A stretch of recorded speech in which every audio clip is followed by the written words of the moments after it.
Hey guys, and welcome back to this channel. In this video, I'll be showing you guys how you can view your Roblox badges. So just select this icon on the top here, just like your profile, and then select view profile.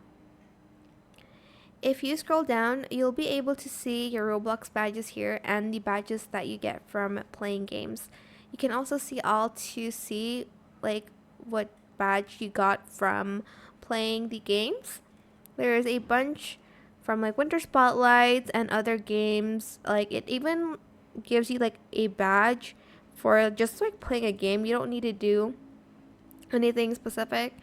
Like these are from like an obby and you like I get it every stage, and there is a bunch of kind of badges here. Oh my god, did I get this from Kickoff? I think I don't remember, but yeah, that is it. That's how you can see the badges you have on Roblox. You can also view them in your inventory, of course. But it's just quicker that way. I hope this tutorial is helpful for you guys.